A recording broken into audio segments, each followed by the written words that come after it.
it's Cara, and this is my end of 2016 wrap up. So, first off, in November, I read 3 books. It was pretty pitiful, as was most of 2016. Let's be real. But so, I started off by reading Gemma by Amy Kaufman and Jay Kristoff. This is the second book in the Illuminae Files, which is a series that is so good. These are sci-fi thrillers, kind of, but they're told entirely through these like dossier style, and God, I love that style of storytelling. Like everything I've read in that kind of style, I just love. Like anything unique and interesting in the way that a story is told, and I am all over that. So this is like amazing, as expected. It follows 2 new characters from the first one.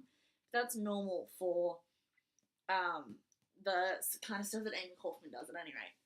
And this is just, it continues the story. I'm so excited for the third one to figure out where the frick this is going. But it's so good. Like, read this series. Do it. 5 out of 5 stars. Then I read, and by read I mean flicked through because there's hardly anything to it, The Illustrated History of Notable Shadowhunters and Denizens of Downworth by Cassandra Clare and Cassandra Jean. These are really just bitches. But I don't even care. Like, they're so good. Like, so good. This was just fun. I finished this in like 10 minutes, but it's good.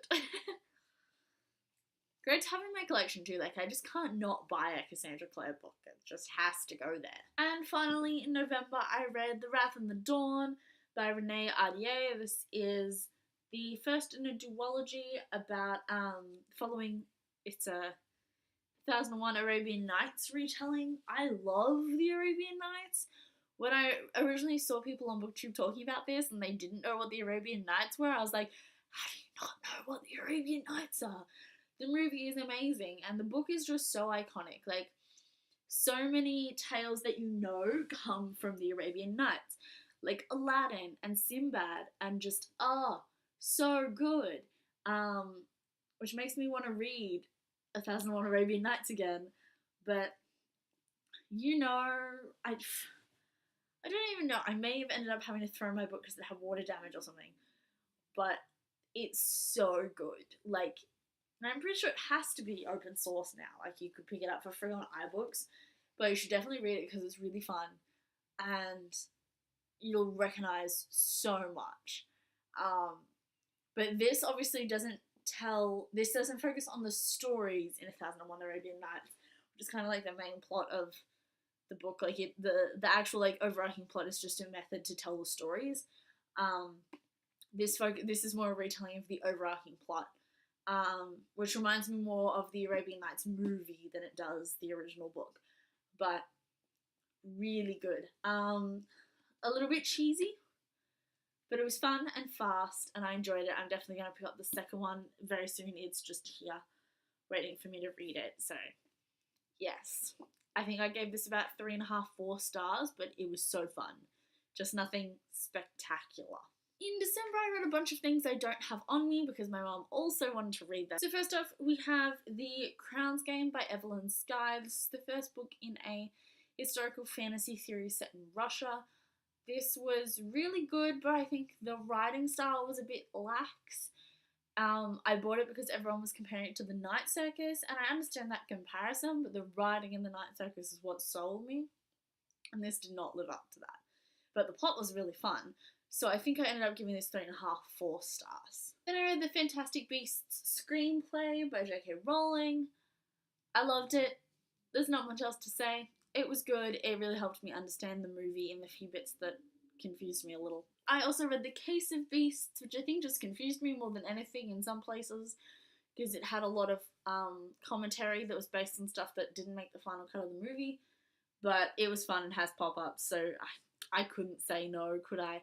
I think I ended up giving this about 4 stars. Then I read The Beauty of Darkness by Mary E. Pearson. This is the 3rd book in the Remnant Chronicles, the final book.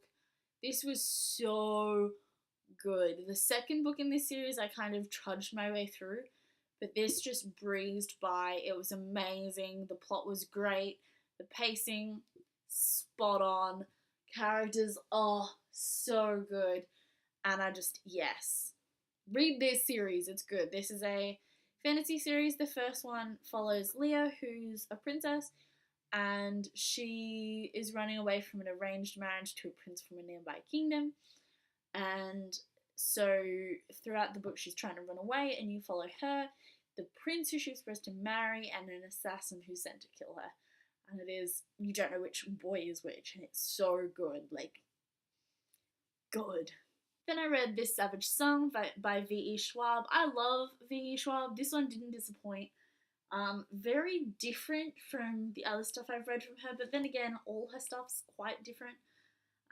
She doesn't have, her style is more in her interesting plot points than in her writing format. This follows Kate and August and is kind of a play on different kind of monsters and like the humanity of monsters. It's really good. It's very confusing to describe and understand, but I'm really enjoying it. There's also like zero romance in this, which is kind of good, but it didn't worry me either way. Like, I didn't go, where's the romance? But I didn't go, oh my god, such lovely lack of romance, which I think is kind of the point. But you know, there was a lot of hype about that, and I was just like, okay. Again, good. I gave this 4.5 stars.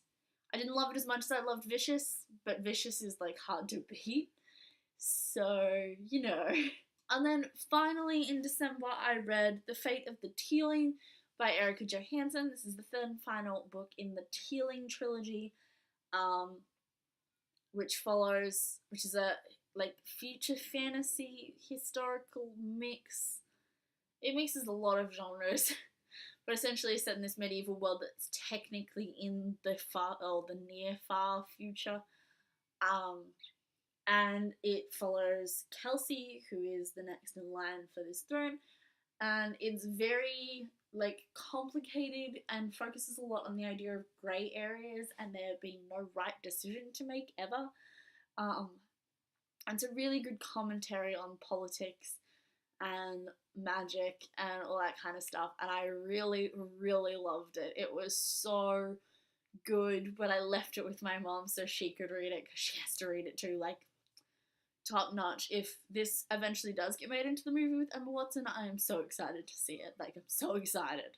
So those are the books that I read at the end of 2016. I will see you soon with another video, soon. Because regular posting will be my goal for this year. And I will, yeah, that's it. What am I doing? Let me know if you've read any of these and what you thought of them, if you thought differently from me or the same, and I will see you soon.